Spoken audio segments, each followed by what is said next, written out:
Well, friends, very good morning, all of you. Welcome to Success Mantra by J. Malik. I am JP Malik before you.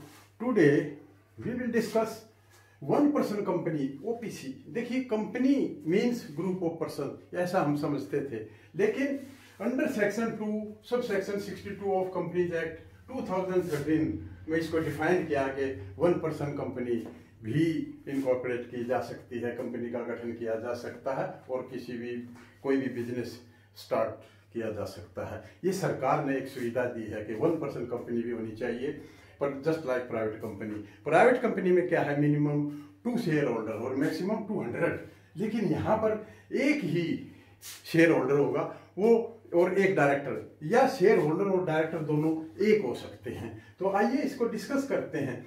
तो under this act any natural person, यहाँ पर natural person होना जरूरी है। वहां क्या था कि company is an artificial person created by law having a perpetual succession and A common share, ये डेफिनेशन होती थी।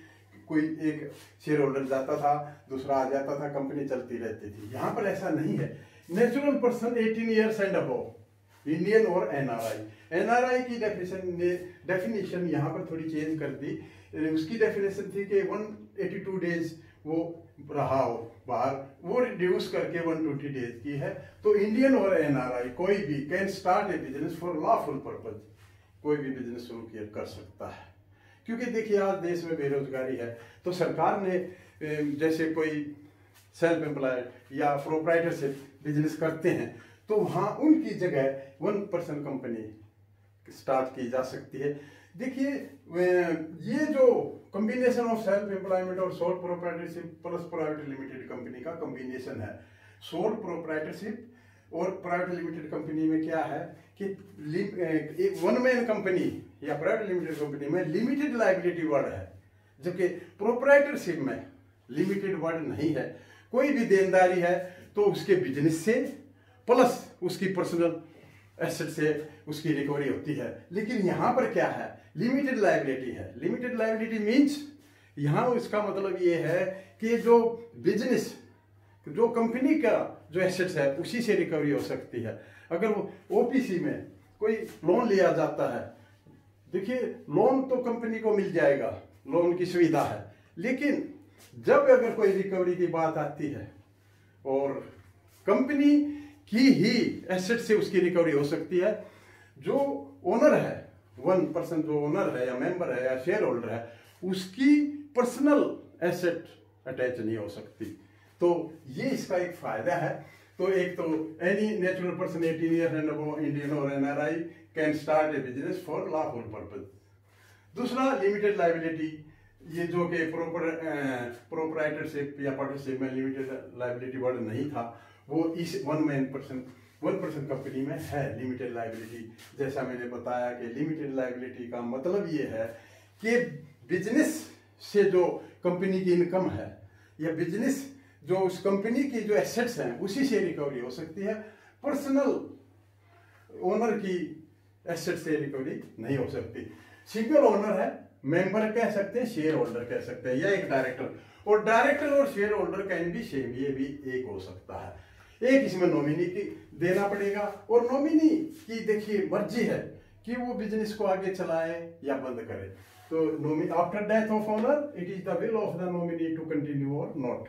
नो परपेचुअल सक्सेशन, ये मैंने बताया कि परपेचुअल सक्सेशन नहीं है, इसमें नॉमिनी प्रोवाइड किया जाता, फिर नॉमिनी की मर्जी है कि बिजनेस को चलाया या ना चलाए। No minimum paid up share capital, share capital की कोई मिनिमम रिक्वायरमेंट नहीं है।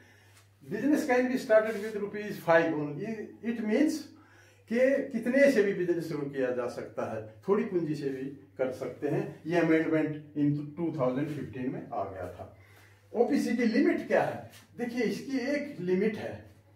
इसकी लिमिटेशन ये है कि जब भी इसका टर्नओवर 2 करोड़ या पेड शेयर कैपिटल 50 लाख से एक्सीड करेगी तो it must be converted into private limited company और पब्लिक लिमिटेड कंपनी और other company with in 6 month उसको कन्वर्जन करना पड़ेगा। ये इसकी लिमिटेशन है।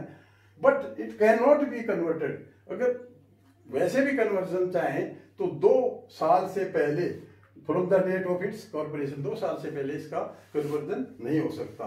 All other procedures such memorandum of association, article of association, registration with ROC will be same, ये सब चीजें सेम रहेंगी और लेस कंप्लायंस है इसमें, फॉर्मेलिटीज कम है, जैसे no requirement of general meeting, proxy, voting right etcetera, ये सब कुछ नहीं है।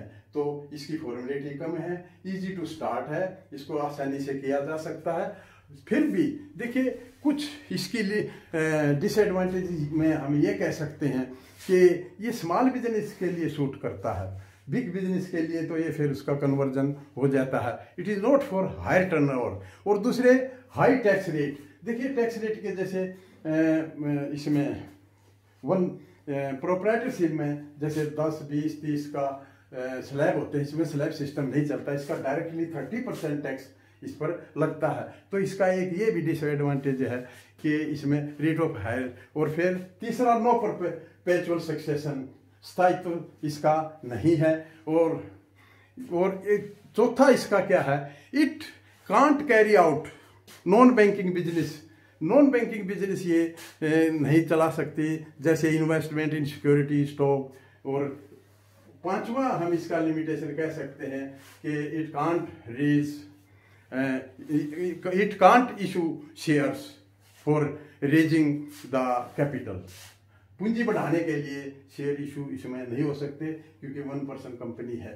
फिर भी देखिए इसके बेनिफिट क्या है कि देखिए सबसे पहले 1 मैन कंट्रोल है, एक आदमी का कंट्रोल होगा तो फास्ट डिसीजन होता है।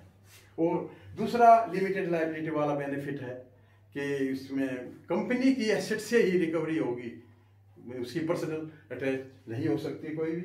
और 100% share can be held by one single share holder, पूरी शेयर। और नो शेयरिंग ऑफ प्रॉफिट और लॉसेज की कोई शेयरिंग नहीं है क्योंकि सिंगल है। और bank loan can be easily taken, इससे बैंक लोन मिल सकता है। और business can be started with minimum capital. तो ये इसके बेनिफिट थे। तो I think it is all about 1% company. You have I have cleared the all points about 1% company. So have a wonderful day. Take care of your health. Thank you.